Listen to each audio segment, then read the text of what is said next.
Ողջույն, հարգելի բարեկամներ, հերթական ուրբաթ օրը, հերթական գիրքը։ Ինչպես ես խոստացել էի անցած ուրբաթ,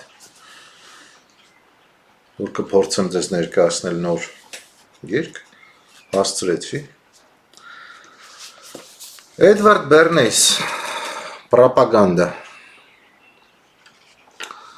Շատ համահունչ նկար է ընտրած, խնդրեմ։ Համահունչ մեր այսօրվա իրականությանը, համահունչ մեր հասարակության զարգացության աշխարհին, համահունչ մեր քաղաքական դաշտին, ես կասեի copy-paste։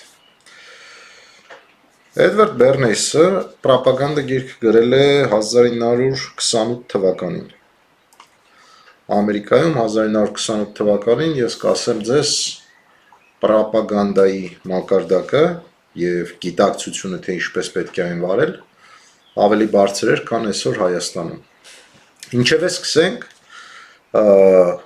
ինչև սկսել ասեմ, որ գրքի կարճ էսսեն, օրինակներով համեմելու եմ Հայաստանի պրոպագանդիստների հետ անուն ազգանունով։ Словаре Фанка и Вангольса даются 4 определения этого термина пропаганды. Первое. Сообщество кардиналов, надзирателей иностранных миссий. Смотри также коллегиум пропаганды в Риме, учрежденный папой Урбаном VIII в 1627 году для обучения священников-миссионеров. Конгрегация пропаганды веры. Второе. Соответственно, любая организация или план действий для распространения доктрин или систем. Третье.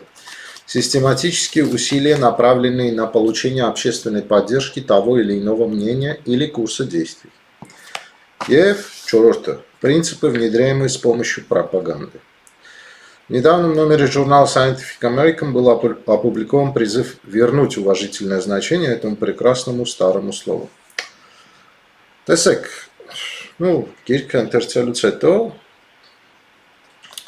հետևյալ արդյունքներն եմ, փորձում իմի բերել իմ համար։ Պրոպագանդան անկախ ամեն ինչից եղել է, կա եւ կլինի։ Եվ այն օգուտ կտա հասարակությանը, թե այն կգործի հասարակության դեմ, դա կախված է պրոպագանդան իրականացնողներից։ Պրոպագանդան իրականացնողները դրա մեջ ծախսում են ահռելի գումարներ, բայց թե ինչպիսին կլինի պրոպագանդան կախված է նաև մարդկանց հատկանիշներից։ Իրանք բարոյական են, թե անբարոյական։ Նրանք ազնիվ են, թե կեղծավոր։ Նույնիսկ հետապնդելով անձնական շահ, նրանք պետք է ունենան այսպես կոչված այսօրվա Հայաստանում շատ տարածված կարմիր գծեր, որոնք հատելուց հետո, ինչպես շատերն են այսօր հատում, ես որոնց կանրադառնամ վերջում, նրանք արդեն ուզած-չուզած դուրս են ընկնում հասարակության ընդունելիությունից. Троттер и Лебон пришли к выводу, что толпа не умеет думать в строгом смысле слова. Вместо мыслей у нее импульсы, привычки и эмоции. Если требуется принять решение, то представитель массы стремится последовать примеру лидера, которому доверяет. Таков один из наиболее прочно укоренившихся принципов психологии масс. Именно он определяет причины спада или роста интереса к летнему курорту, банкротству банка, паники на фондовой бирже, кассового успеха фильма или продаж бестселлеров. Однако, если лидера не имеется и толпе приходится мыслить самостоятельно, она делает это с помощью клише, шаблонов или готовых образов, которые максимально обобщают имеющийся опыт и представления. Не так давно достаточно было пометить нужного кандидата на выборах фразой «выступает за права», и миллионы людей бросались голосовать против него, поскольку считают, что это признак коррупции. С той же целью употреблялось слово «большевик», его использовали, чтобы отпугнуть общественность от тех или иных персонажей. Մարդիկ հսկայական աշխատանք են կատարել դեռ 20-րդ դարի սկզբին եւ ոչ միայն Բերնեյսը, Տրոտերը, Լիպմանը, ինչպես նաեւ Լեբոնը, որ մասսաները չեն կարող մտածել։ Նրանք հետևում են իրենց առաջնորդի կարծիքին, քայլերին, կամ մի քանի ներդրված առաջնորդների Հայաստանի Հանրապետությունում մասսաները 18 թվին հատկապես հետևում էին ազգային անվտանգության գործակալների, այդ թվում գործակալների քայլերին, լոզունգներին, քայլերին։ Օրինակ մի հայտնի գործակալ ավտոբուսից գոռում էր իր այսպես ասած ղեկավարության հասցեին, թե այդ նարկոմանին հանեք ռադարեք, մոտավորապես։ Սա լրացուցիչ ապացույց է այս մարդկանց տեսությանը, որ մասսաները ինքնուրույն մտածել ունակ չեն։ Անցնենք առաջ, ընդ որում Բեռնեսը պրոպագանդան դիտարկում է տարբեր ոլորտներում, գիրքը այդ կողմից շատ հետաքրքիր է, սկսած բիզնեսի մեջ, քաղաքականության մեջ, կրթության մեջ, արվեստի մեջ, կանանց իրավունքների մեջ եւ այլն։ Пропаганда и политическое лидерство. Ни один толковый социолог больше не верит, что глаз народа способен выразить божественную волю или хотя бы мудрую идею. Глаз народа – это не более чем мнение широких масс, которое формирует влиятельные персоны.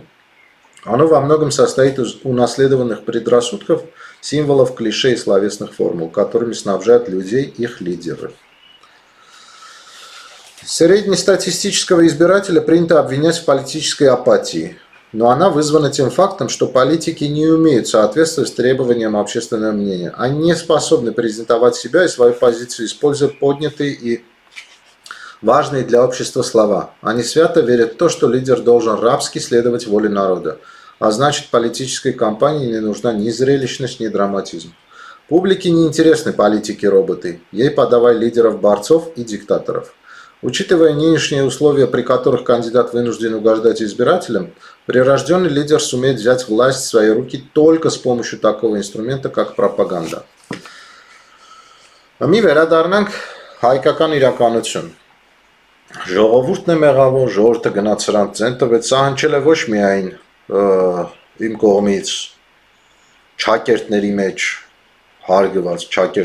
հարգված հայկականների եւ իրենց լիդերի կողմից, այլև սրա մասին խոսում էր երկրորդ նախագահը վերջերս, թե բա մենք ինչ անենք, որ ժողովուրդը գնաց ցեն տվեց։ Պարոնայք նախկին նախագահներ, ժողովուրդը գնում է լիդերի հետևից։ Եթե դուք այդքան չկաք, պետք չի ձեր աճացրած եւ լեգիտիմացրած էշին գցել ժողովրդի գրպանը։ Ձեր էշին հետ վերցրեք, խնդրում եմ։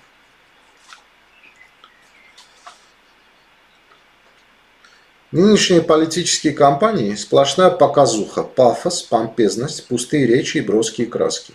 По большей части они не соответствуют основным задачам политики, анализу аудитории, информированию общественности о деятельности партии или кандидата, отчету о результатах работы, а также внедрению новых идей в сознание масс.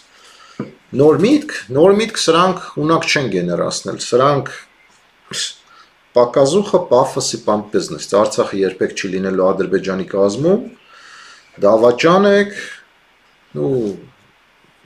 arczepiskopos Բագրատ Գալստանյանի շարժումն էլ ես պակազուխայի եւ պաֆոսի ոլորտին կգրանցեի, քանի որ ուրիշ ինչ սպասել, եթե մարդկանց հետևը կանգնած էր ՀՀԿ-ն։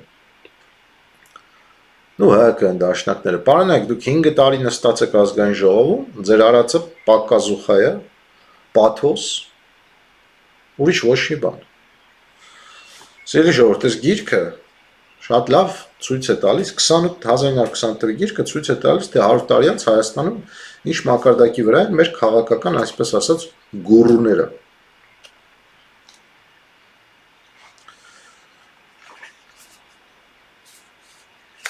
Крупный бизнес давно понял, что надо воздействовать на всевозможные базовые эмоции. Однако политики привыкли использовать лишь те, что вызываются словами. Вызвать к эмоциям в ходе предвыборной агитации не просто выгодно, а жизненно необходимо. Однако эмоциональное наполнение должно а. Соответствовать выбранной стратегии всем ее второстепенным деталям, б. Легко адаптироваться для каждой категории аудитории, к которой обращается политик, и в. Соответствовать каналу коммуникации. Эмоциональная сила ораторского искусства в последние годы значительно ослабла. парады, массовые митинги и другие подобные мероприятия оказывают нужный эффект лишь в том случае, если у публики возникает бешеный эмоциональный интерес. Տասնութիվը դրա վկայությունը։ Когда кандидат фотографируется с ребенком, ну, այս մասը արդեն կթողնեմ, եւ կարճ նախադասություն կախված պրոպագանդայի ու պոլիտիկայի ոլորտից մեր քաղաքական գործիչներին. Политический лидер должен творить обстоятельства, а не механически участвовать в процессе создания стереотипов и штампов. Հայաստանի Հանրապետությունում իդեպ սրա մասին ես ուզում էի դեռ Արթուրի հետ որ արեցինք ուղի եթեր դրա ժամանակ խոսեի, բայց հիմա կասեմ Հայաստանի Հանրապետությունում երկու անձ են գեներացնում օրակարգ եւ մեկ անձ իրեն թվում է թե ինքը գեներացնում է օրակարգ, բայց ինքը իրան գցում է ավելի խորը ու խորը փոսի մեջ։ Այդ անձը, որը իրեն գցում է խորը փոսի մեջ, դա հայ երրորդ նախագահն է, որը երկար լռությունից դրդված հավանաբար դե մի բան պետք էր ասել, շատ էր արդեն իր անունը շոշափվում իր ՀԿ-ի, ժողովրդի լեզվով ասած, ելավ, խոսած, ու ինքն իրան գցեց կեղտը, քաքը, կներեք։ Թե ասա քեզ պետք էր, ելար, ավելորդ տեղը դարար քո խոսքերով ապացուցեցիր նորից եւս մեկ անգամ, որ դու ուրիշ կապ ունես, այն չգիտեմ, էշի մասին էիր խոսում, ինչի մասին էիր խոսում, առավել եւս, ասենք քեզ կոնկրետ առաջարկ արեցին, չէ՞, Արթուրը ասեց, հələ բեր դագաղներ վերցնենք մի 5 հատ գնանք ԿՊԱ-ական падգամավորների տանդեմ, տեսնենք երբ մեզ կձերբակալեն կամ իշխանություն կտան։ Այս մարդը այն անձն է, որը օրակարգ չի ձևավորում, պարզապես մեդիա դաշտում ինքն իրան ավելի խորը գցում է կեղտի մեջ։ Մյուս երկու անձինք, որոնք ձևավորում են օրակարգ, մեկը Փաշինյան Նիկոլն է, որը իր ոչ պոպուլար հակա տրամաբանական, հակահայկական թեզերով է ձևավորում օրակարգ, այսինքն կելնի մի բան կխոսա Եվ դրա հիման վրա մեդիա դաշտը, լրագրողները կվերցնեն ու կսկսեն ծեծել մի շապատ այդ խոսածածը, մինչև մի նոր բան դուրս կտա։ Մյուս մասը, մյուս անձը, որը ձևավորում է օրակարգ ու ոչ դուրեկան օրակարգ իշխանության եւ ընդդիմության համար, դա էլ Շիրակի թեմի առաջնորդն է։ Միքայել Աջապայանը, որը իրոք ձևավորում է օրակարգ, որի խոսքից ազդվում են որն է, սկսում են հարցակումներ եւ իշխանականները եւ ընդդիմականները, այսպես կոչված, իշխանության մյուս թևը։ Սա նրա մասին, թե кто творит обстоятельства в нашей стране. Конечно, всегда можно возразить, пропаганда со временем изживет себя, поскольку ее методы рано или поздно станут известны каждому. Однако я уверен, что такого не случится. Если пропаганда ослабеет по мере того, как будет развиваться и совершенствоваться общество, то только та, которая фальшива и антисоциальна. Մի բան Հայաստանում ամեն դեպքում առաջ է գնում, հասարակությունը ողնուղեղով, հա, ողնուղեղ են ասում, ողնուղեղով սկսում է զգալ կեղծ պրոպագանդան։ Սկսում է զգալ Սաթիկ Սեյրանյանի, Սևակ Հակոբյանի, ՀԺ-ի, Սիվիկի, Սիվիլնետի, մյուս լրագրողական հիմնական դաշտի կեղծ լինելը, որ ասենք իրենք կարող են առավոտնից իրգուն մարդկանց կանչել եւ ասել սա թուրքամետ է, սա թուրք-ադրբեջանական է, սա տվեց, բայց այդ նույն Սաթիկ Սեյրանյանները եւ ինչպես նաեւ քաղաքական դերակատար բլոգերները եւ Էդգար Ղազարյանները մի հատ չեն ասում, բայց տվողը Միքայել Մինասյանի աղբորը 2 տարի մինիստր նշանակեց։ Մեկը դրա մասին չխոսաց։ Կամ էլ ասում են, դե մենք փաստեր չունենք, որ Միքայել Մինասյանը սրան ֆինանս։ Այսինքն կեղտոտ պրոպագանդա է գնում, այս կեղտոտ պրոպագանդայի հետև կանգնած են կեղտոտ անձինք։ Թե ֆինանսավորողները եւ թե սուտ պրոպագանդա անողները հասարակության աչքերում նրանք դառնում են կեղտոտ անձինք։ Բերնեսը նաև կրթության մեջ պրոպագանդայի դերն է բարձրացնում, սա ես իդեպ համարում եմ, որ Հայաստանում սա շատ խիստ պակասում է. Во время учебы у будущего педагога должно сформироваться четкое убеждение. Отныне ему предстоит двойная работа и как учителя, и как пропагандиста. Вторая причина, по которой нынешнее образование совершенно оторвано от потребностей общества, заключается в отношении самого педагога, будь то учитель начальной школы или университетский профессор к обществу.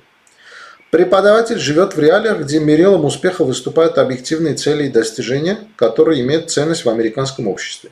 Сам он получает мизерную зарплату. Սա 1928 թվականի մասին է, Հայաստանի 2025. Оценивая себя по общепринятым стандартам, он невольно испытывает чувство неполноценности, поскольку его собственные ученики постоянно сравнивают своего наставника с успешным бизнесменом или иным лидером из внешнего мира. Следовательно, в нашей культуре работники образования занимают низшую ступень. При нынешнем положении вещей такой подход переломить не удастся, если только широкая общественность не станет судить об успехе по другим критериям, чего, разумеется, в ближайшие дни не произойдет. Однако, ситуацию могут переломить сами педагоги, если научатся не только искать индивидуальный подход к каждому ученику, но и налаживать контакт с широкими массами.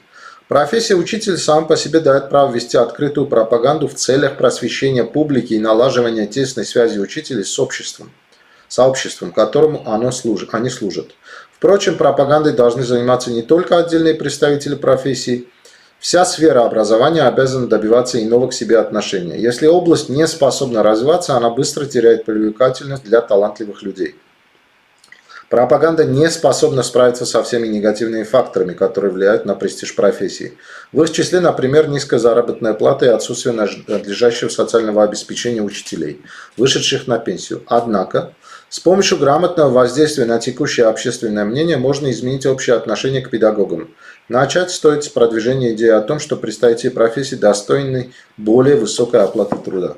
Իսկ մեր դպրոցում դասատուները չէ, բայց մի քիչ բարձր է տնօրեններ, բան ինչով են զբաղված են իշխանության բոլոր ժամանակներում։ Ցավոք սրտի մեծամասնությունը բոլորի մասին չի խոսքը, այն Չոլկով հայկական տնօրենների մասին է, որոնք դարձել են Չոլկով ԿՊԱ-ական։ Նրանք զբաղված են իշխանության հետ լավ լինելով, մի երկու կոպեկ ավել քերելով եւ ընտրություններում ընտրավ որջեր սարքելով։ Искусство и наука. Пропаганда позволяет людям отличать красоту от уродства, и бизнес, несомненно, помогает повысить уровень культуры. Для этого, естественно, необходимо опираться на авторитет тех персон, чьи вкусы и мнения не вызывают никаких сомнений. Это аркирет, չէ, ամերիկյան պրոպագանդան, ասենք, ժամանակի հետ, հիմիկվա մասին չեմ խոսում ընդերստեղ, ժամանակի հետ օգնել է ամեն ինչին, որպեսզի մարդիկ զարգանան, առաջ գնան, ճաշակ զարգացնեն, ոչ թե համալիրում ռաբիս երկիշներ տանեն դնեն։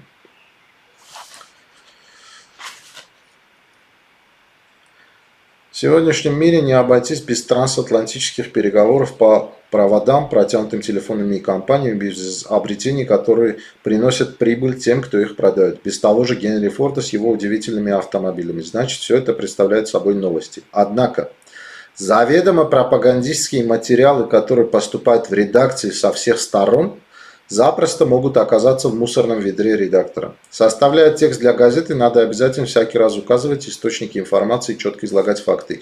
Իդեպ տեխնիկի պրոպագանդի բաժնում նաև խոսում է ռեդակտորների, խմբագիրների կարևոր դերի մասին, որ նրանք պատասխանատու են պրոպագանդայի ճիշտ լինելու համար, ոչ թե սուտ բաներ տարածելու։ Եվ վերջին նախադասությունը ընթերցեմ ձեզ համար, пропаганда повсеместна.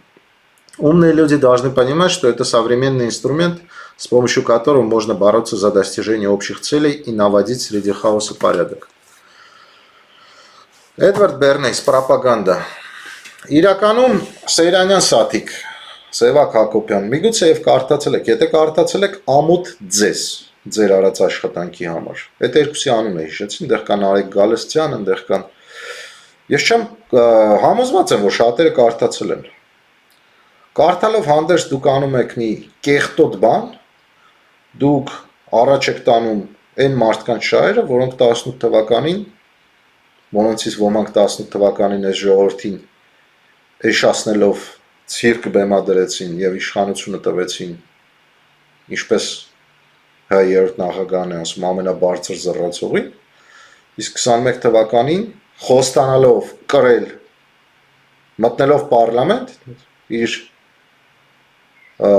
գործիքակազմով, նաև պարլամենտարիներով, պատգամավորներով տոտալ լռություն 4 տարի եւ վերջում ընտրություններին մոտ հանկարծ Քոչարյան զգաց, որ պետք է խոսել նրա մասին, ինչի մասին խոսում են ոմանք 6 տարի, ոմանք 3 տարի, ոմանք 4 տարի։ Հատուկ են մարդիկ, 5-ից 10 հոգի։ Այդ ուրիշ հարց է, որ հիմա բոլորն ասում են, դե սաղս էլ ասում ենք դրա մասին։ Գոյություն ունի համացանց, գոյություն ունի նյութեր, գոյություն ունի 18 թվի վիդեոներ, գոյություն ունի 22 թվի վիդեոներ, պոստեր։ Հարց չկա, սաղը էլ ասում ենք, բայց ձեր արած գործը, ձեր արած պրոպագանդան, թե պատգամավորներ, թե լրագրողներ, թե խմբագիրներ, դուք կեղտոտ վատ բան եք անում հայ հասարակության հանդեպ։ Փոխանակ դուք օգտագործեք ձեր լծակները ու ձեր մեդիան պրոպագանդա անելու համար, կրթության որակը այս ողբալի վիճակից դպրոցների հանել լավացնել։ Փոխանակ դուք օգտագործեք ժողովրդի աչքերը բացեք, որ հասկանան ինչ քաղաքական խաղեր են տեղի ունեցել մինչև 18 թվականը, ինչ քաղաքական ալյա ընդդիմադիրներ են ստեղծել հայկականները, դուք այսօր դրել եք մեկը Սերժի Սազնեք երգում, մեկը Քոչարյանի Սազնեք երգում, ուր էիք դուք, ուր էին Քոչարյանի պատգամավորները, ես մինչև այսօր չեմ լսել, Սերժ Սարգսյանը ելել այնտեղ խոսում է, ինչ-որ ինտերվյու է տվել հայկայի նիստին խոսացել է, Քոչարյանական թևը ընկել է ԱԺ-ում կռիվ Դավիթ Նիկոլը լավ է անում, որ ձեզ ասում է, էսեք ենե գոռում է ձեր վրա մատ է թափտալիս, լավ է անում, գիտեք ինչի, որովհետև դուք կեղտոտ պրոպագանդայով եք զբաղված եղել, դուք հələ կանգնեիք մոտավորապես նույն տեքստը, ասեիք, ինչ Արթուրը Սերժ Սարգսյանի ելույթից հետո տեսանյութով ներկայացրեց, դուք հələ այդ տեքստը ԱԺ-ում ասեք, տեսնեմ Նիկոլը, ինչ բերանը կբացվեր մի բան ասեր կամ ՀՀԿ-ականները, ինչև է, դուք մնալու եք ձեր հնացած կեղտոտ անգաժիրվնի պրոպագանդայի դաշտում, իսկ մենք մեր ուրբաթ օրվա հաղորդումներով ամեն ինչ անելու ենք, որպեսզի մարդիկ հասկանան, թե պրոպագանդան ոնց է կառուցվում լավ ու վատ իմաստներով։ Սիրելի ժողովուրդ, ձեզ բարի ուրբաթ օր, բարի ընթերցում, Էդվարդ Բեռնեսի պրոպագանդան, իսկ հերթում լիպնն է, общественное мнение, որը մի քիչ հաստ է, մի շաբաթ եթե չէ, կփորձեմ 2 շաբաթից ներկայացնել։ Ձեզ բարի ժամանց, չմոռանաք տարածեք մեր պրոպագանդան, որի մեջ եթե ինչ որ մեկը կգտնի անգաժիրվնի, կասկածներ վճարված, պատրաստ եմ ուղիղ եթերով այդ մարդու հարցերին պատասխանել։ Շոր մեկը կկարողանա կամ կմտածի, կասկածի, ինչ-որ փաստեր կուզենա բերել։ Մեր պրոպագանդան պարզ է, մեր պրոպագանդան բխում է մեր շահերից, որ մեր կողքի ժողովուրդը հասկացող լինի, որ չգնա եղած քաղաքական ագիտ պրոպին հետևից քայլի։ Շնորհակալություն, բարի ուրբաթ օր ձեզ։